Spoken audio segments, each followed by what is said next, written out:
அரசியல் நேயர்களுக்கு வாழ்த்துக்கள். விஜய் அவர்களுடைய கூட்டத்துக்கெல்லாம் எப்படி கூட்டம் வருது, அந்த கூட்டத்துக்கு அவங்க செய்யக்கூடிய ஏற்பாடு என்ன, அதோடைய பிளான் என்ன, ரகசியம் என்னங்கிறத அவர்கிட்ட ரொம்ப நாளாக மேலாளராக இருந்து அவரை விட்டு பிரிஞ்சு இருக்கிற பிடி செல்வகுமார் வந்து அந்த ரகசியத்தை எல்லாம் போட்டு உடைச்சிருக்கிறாரு. இந்த மாதிரி திட்டம் போட்டு தாங்க அவங்க வந்து கூட்டத்தை கூட்டுறாங்க. இந்த கூட்டம் கூட்டுறதுன்னு பெரிய விஷயம் இல்லை, இதெல்லாம் வந்து கோட்டாக மாறாது அப்படிங்கிற தகவலை அவர் சொல்கிறாரு. அது மட்டும் இல்லாமல் கிட்டத்தட்ட 27 வருஷமாக விஜய் அவர்களுக்கு மேலாளராக இருந்த இந்த பிடி செல்வகுமார் அவர்கள் வந்து இப்போ அவரை விட்டு விலகி திமுகவில் இணைஞ்சிருக்காரு.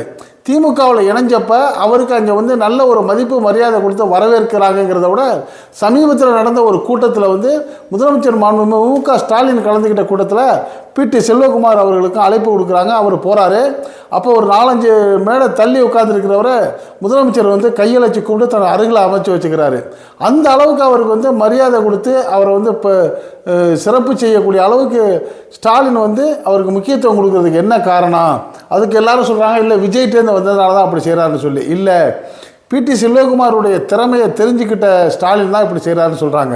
இன்னொரு பக்கம் ஒரு சிலர் என்ன சொல்கிறாங்க, செங்கோட்டையன் வந்து அதிமுகவிலேருந்து இவர் விஜய்கிட்ட போய் சேர்ந்ததுனால அதற்கு பழி தீர்க்கிற மாதிரி விஜயுடைய மேலாளர் கிட்டத்தட்ட 27 வருஷமாக அவர்கிட்ட இருந்த மேலாளர் பிடி செல்வகுமாரை திமுக பக்கம் இழுத்துருக்காங்கன்னு சொல்கிறாங்க.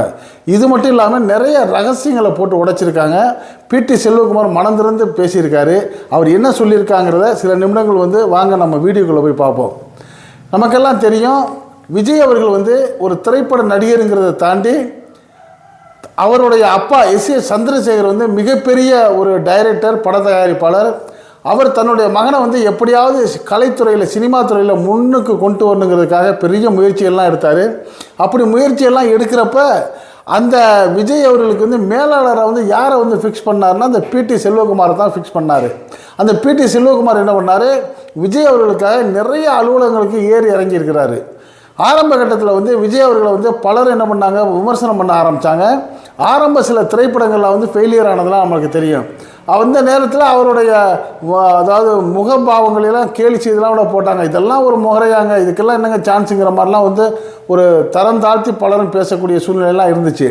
அதையெல்லாம் மீறி எப்படியாவது தன்னுடைய மகனை வந்து ஒரு சூப்பர் ஸ்டார் ஆக்கணுங்கிற ஒரே முயற்சியில் வந்து எஸ்.ஏ. சந்திரசேகர் எந்த அளவுக்கு ஈடுபட்டாரோ அவருக்கு சமமாக அந்த வேலைகளை செய்கிறதுக்கு ஒத்துழைச்சவர் தான் அந்த பிடி செல்வகுமார்.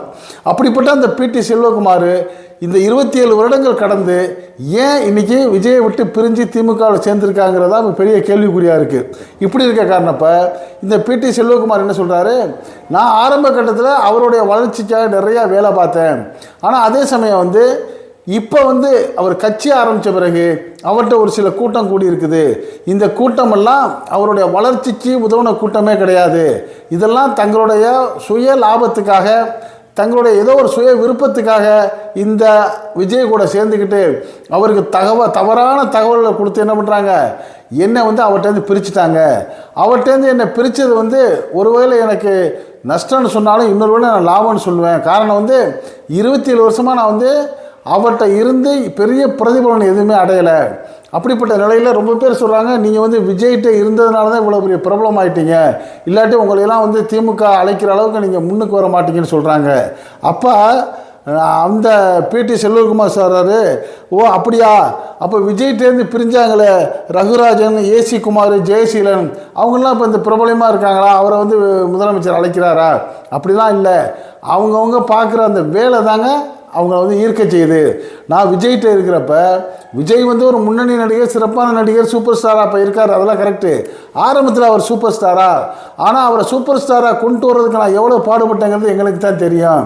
அந்த மாதிரி உழைத்ததில் அவருடைய நடிப்பு திறமைக்கு எந்த அளவுக்கு பங்கு இருக்கோ அதே மாதிரி அவரை மேலே கொண்டு வர்றதில் எடுத்துக்கிட்ட எஃபர்ட்டில் வந்து 1% அவருடைய தகப்பனாக இருக்கும் எஸ்.ஏ. சந்திரசேகருக்கும், இன்னொரு சதவீதம் எனக்கும் இருக்குது. அதனால் வந்து நான் அவருடைய முன்னேற்றத்துக்கு, அவர் பெரிய சூப்பர் ஸ்டாராக வர்றதுக்கு நான் ஒரு காரணங்கிறத விஜய் நிச்சயமாக மறக்க முடியாது. அப்படி இருந்த என்னை வந்து இப்போ அரசியல் கட்சி ஆரம்பித்தோன்னு அவர் ஓரம் கட்டிட்டது எனக்கு ஒன்றும் நஷ்டம் இல்லை. ஆனால் அதே சமயம் என் மேலே வந்து என் கூட அவர் விஜய் கூட இருந்தாலே, எங்கள் கூட இருந்தாலே என்ன பண்ணிட்டாங்க, ஒரு தவறான மெசேஜ் கொடுத்து இன்கம் டேக்ஸ் ரைடை எனக்கு ஏற்படுத்தி விட்டு அந்த ரைடுனால எனக்கும் விஜய்க்கு அவர்களுக்கு பிரச்சனையை ஏற்படுத்தி என்னை விட்டு அவரை பிரிச்சுட்டாங்க. அதனால எனக்கு நஷ்டம் கிடையாது. நான் அவரை விட்டு பிரிஞ்சாலும் என்னால் முடிஞ்ச அளவு மக்களுக்கு வந்து நல்லதாக செஞ்சுக்கிட்டு இருக்கேன். உதாரணமாக நான் வந்து சதியில் வீழ்த்தப்பட்டாலும் கலப்பைங்கிற ஒரு அமைப்பை, கலப்பை மக்கள் இயக்கங்கிற ஒரு அமைப்பை ஏற்படுத்தி நிறைய மக்களுக்கு நல்லது செஞ்சுக்கிட்டு வர்றேன். 40 பள்ளிக்கூடங்களை கட்டியிருக்கிறேன், கழிவறை கட்டி கொடுத்துருக்கேன், பள்ளிக்கூடங்களில் விளையாட்டுத் திடல் ஏற்படுத்தி கொடுத்துருக்குறேன், அதே மாதிரி கலையரங்குகள், பொது கலையரங்குகள் கட்டி கொடுத்துருக்குறேன். இப்படி பல சேவைகளை நான் செய்து மக்களுக்கு வந்து ஒரு நல்ல அபிமானத்தை ஏற்படுத்தியிருக்கேன், ஒரு நன்மையை செஞ்சுருக்கிறேன். இதையெல்லாம் நான் செஞ்சுக்கிட்டு வர்றப்ப எனக்கு உறுதுணையாக பக்கவலமாக இருக்கிறதுக்கு ஏதாவது ஒரு அமைப்பு வேணுமா இல்லையா? அப்படி இருக்கிறப்ப அதுக்கு இருக்கக்கூடிய ஒரே அமைப்பு வந்து திராவிட முன்னேற்ற கழகம் தான் இப்போங்கிறத தெரிஞ்சுக்கிட்டேன். அதனால தான் நான் திமுகவில் வந்து இப்போ இணைந்ததற்கு காரணம். மாண்புமிகு முதலமைச்சர் வந்து சாதாரணமாக இட போடாதீங்க, அவர் ஒவ்வொன்றையும் துல்லியமாக கவனிச்சிக்கிட்டு வர்றாரு. அதனால தான் அவர் என்ன பண்ணுறாரு, நிறைய கூட தளம்பாதுங்கிற மாதிரி அமைதியாக இருந்து ஒவ்வொருடைய நடவடிக்கையும் தெரிஞ்சுக்கிட்டு என் மேலே இருக்க திறமை, என்னுடைய உழைப்பையெல்லாம் புரிஞ்சுக்கிட்டு தான் எனக்கு அவர் முக்கியத்துவம் கொடுத்து வரவேற்ற கட்சியில் சேர்த்துருக்கார ஒழிய வேறு எந்த காரணமும் இல்லை. இந்த விஜய் அவர்கள் வந்து அவர்கிட்டருந்து எந்த விதமான திறமையும் கிடையாதுங்க. அவர் ஆரம்பத்தில் வந்து அவரை எப்படி சினிமா துறைக்கு கொண்டு வர்றதுக்கு நாங்கள்லாம் கஷ்டப்பட்டோமோ அதே மாதிரி மக்கள் பிரபலமாக்குறதுக்கும் நாங்கள்லாம் பெரிய கஷ்டப்பட்டோம். இப்போ சேர்ந்துருக்கிற ஒரு சிலர் என்ன பண்ணுறாங்க, தவறான முறையில் வந்து அவரை வந்து பிரபலமாக்குறதுக்கான வழி பண்ணுறாங்க. உதாரணமாக வந்து முதல் மாநாடு விக்கிரவாண்டியில் நடத்துனாங்கல்ல, அந்த முதல் மாநாட்டில் வந்து அவ்வளோ பெரிய கூட்டம் வந்ததுக்கு ஒரு பிரதானமான காரணம் வந்து அவங்க விளம்பரப்படுத்தின முறையே தப்புங்க. எப்படி விளம்பரப்படுத்துகிறாங்கன்னா, விஜய் அவர்கள் வரப்போகிறாரு, விஜயே வந்து ஒரு பிரபலமான நட்சத்திரம், அவரை பார்க்க வேண்டிய ஒரு மக்கள் கூட்டம் வரும்.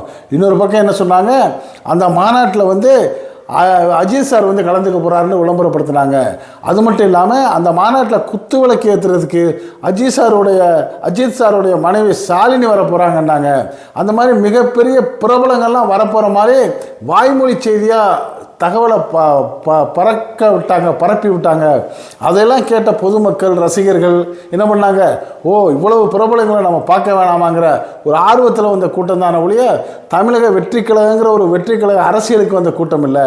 இப்படி அவங்க பொய் பிரச்சாரம் பண்ணி தான் அந்த கூட்டத்தையே முதல்ல கூட்டினாங்க. இது எங்கள் மாதிரி முக்கியமான ஆளுகளுக்கு தான் தெரியும். அது மட்டும் இல்லாமல் இந்த பெரும்பாலான ஊடகங்களை அவர் சரி பண்ணி வச்சிருக்கிறாரு. அந்த ஊடகங்களை சரி கட்டி இவரை நிறைய பில்டப் கொடுத்து போட்டுக்கிட்டே இருக்காங்க. அதுக்கே இவர் கரெக்ட் பண்ணுறாரு.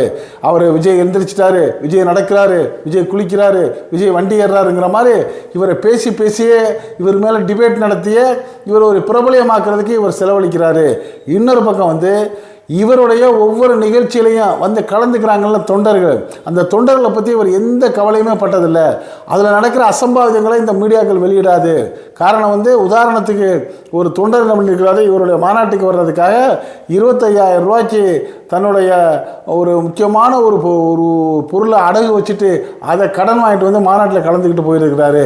அவரால் அந்த கடனை அடைக்க முடியல, கடைசியில் போண்டியாக்கி நடு ரோட்டில் நிற்கிறாரு. இப்படி ஏகப்பட்ட பேர் இருக்கிறாங்க. இப்படிப்பட்ட சூழ்நிலையில் ஆரம்ப மாநாட்டில் நடந்த 2-3 கூட்டங்களில் இறந்த யாரையுமே அவர் கண்டுக்கலை. ஆனால் அதே சமயம் கரூரில் 41 பேர் இறந்தாங்கல்ல, இதை மட்டும் அவர் வந்து தலா 20 லட்சம் கொடுக்கறதுக்கு காரணம் வந்து அது அவர் மேலே முழுக்க தவறுங்கிறத நிச்சயமாக அவருக்கு தெரியும். அதாவதுங்க, இவர் ஒரு கட்சிக்கு தலைவருங்கிறாரு, நான் முதலமைச்சராக வரணுங்கிறாரு. இதெல்லாம் யார் சொல்கிறா? பிடி செல்வகுமார் சொல்கிறத சொல்கிறேன். அப்போ என்ன பண்ணணும், இவர் மக்களுடைய கஷ்டங்களை உணரணுமா இல்லையாங்க? இவர் வந்து 7 மணி நேரம் ஏன் லேட்டாக வந்தார்? அதுக்கு அவர் சொல்கிற காரணம், எல்லா தலைவரும் வரலையா, அந்த காலத்துலலாம் வரலையா அப்படின்னு சொல்கிறாரு. அந்த காலத்தில் வந்தாங்க கலைஞர், எம்ஜிஆர் அவர்கள்லாம் தாமதமாக வந்தாங்கன்னா, அந்த காலத்தில் இவ்வளோ பெரிய தொலைத்தொடர்பு சாதனங்கள் கிடையாது. அவங்களாம் என்ன தனி ஃப்ளைட்டு பிடிச்சா வந்தாங்க, சாலை வழியாக வந்தாங்க. இப்போ இருக்கிற மாதிரி சூப்பரான சாலைகளும் அப்போ கிடையாது. குண்டும் குழியுமாக இருந்திருக்கும், அல்லது குறுகிய பாதைகளாக இருந்திருக்கும்.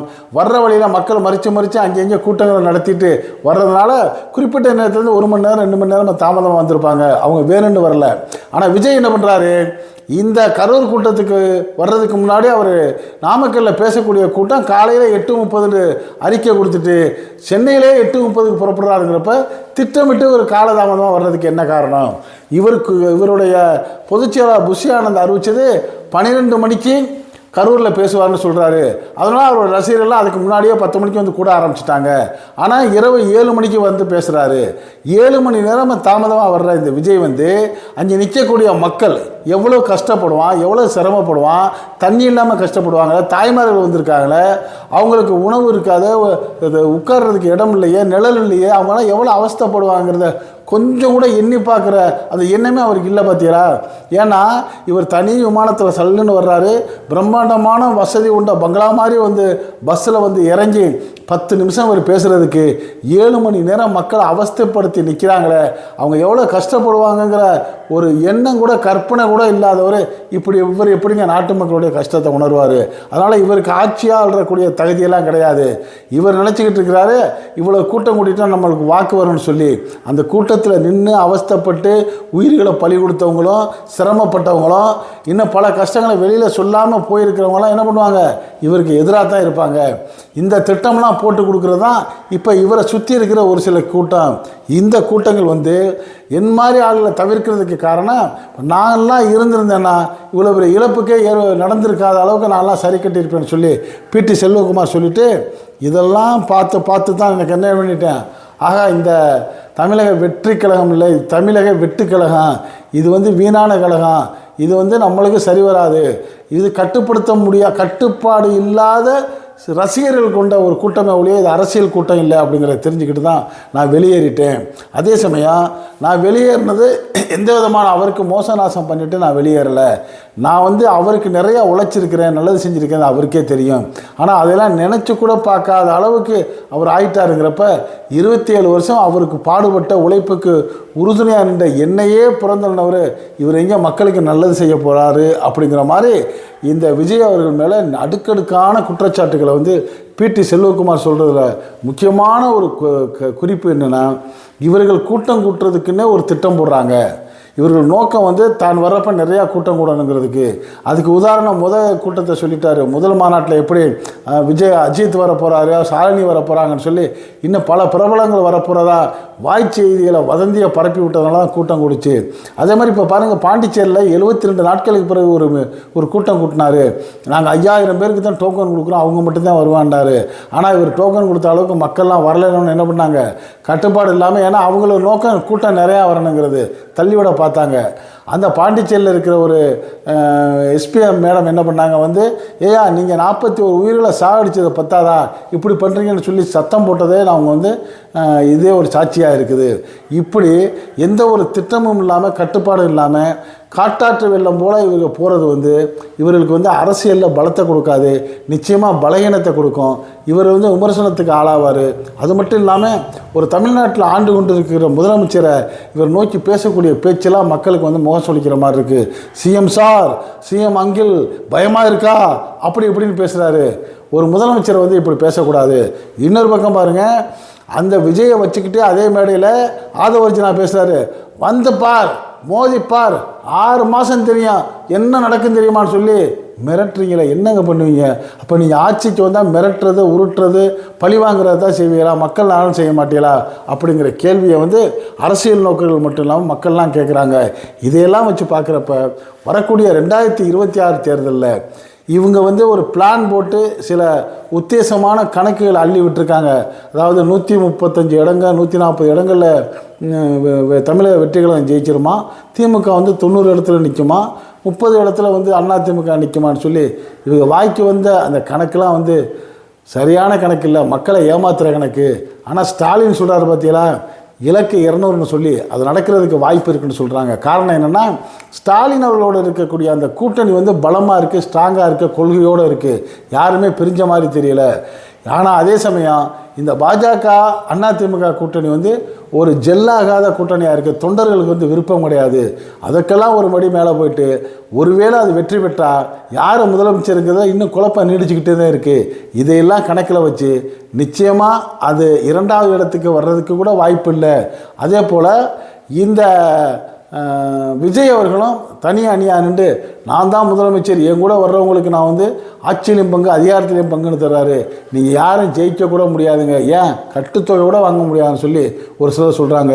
அப்போ 3வது அணியும் காலி.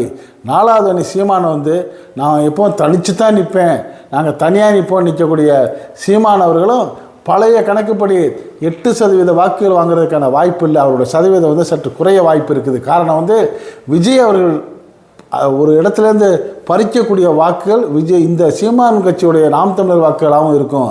ஆக அதிமுகவிலேருந்து சில வாக்குகளும் நாம் தமிழர்லேருந்து சில வாக்குகளையும் கொஞ்சம் பிரித்தாலும் அது விஜய் அவர்களுக்கு புண்ணியம் இல்லாத, அது மற்ற அதிமுக கட்சியை தோற்கக்கூடிய வாக்குகளாக தான் இருக்கும். இதெல்லாம் சேர்ந்து கிட்டத்தட்ட திராவிட முன்னேற்ற கழகம் இந்த 4 முனை போட்டியில் நிச்சயமாக இலக்கு 200 தொற்றுங்கிற மாதிரி பல அரசியல் நோக்கர்கள் சொல்கிறாங்க. இது பற்றிய உங்களுடைய கருத்துக்களை இந்த அரசியல் யாரை கமெண்ட் பாக்ஸில் கமெண்ட்ஸ் பண்ணுங்கள். இந்த செய்தி பிடிச்சாலும் இதுக்கு ஒரு லைக் கொடுங்க. இதே போன்ற அரசியல் செய்திகள் நாட்டில் 4 பக்கம் இருந்து வரக்கூடிய செய்திகளை எந்த விதமான இடைச்செருளும் இல்லாமல் உள்ளது உள்ளபடி உங்கள் வீட்டுக்குள்ளே 4 அறைகளுக்குள்ளே கொண்டு சேர்க்கக்கூடிய நம்ம சேனலுக்கு இதுவரை சப்ஸ்கிரைப் பண்ணாதவங்க சப்ஸ்கிரைப் பண்ணுங்கள். மறக்காமல் பக்கத்தில் இருக்க பெல் ஐக்கானை கிளிக் பண்ணுங்கள். அப்போ தான் நம்ம போடக்கூடிய ஒவ்வொரு வீடியோவும் உங்கள் நோட்டிஃபிகேஷன் காட்டும். நீங்கள் விரும்பியதை பார்க்கலாம். என்று மணிந்திருப்போம். உங்கள் அன்பன் அஷ்ரஃப் அலி. நன்றி, வாழ்த்துக்கள்.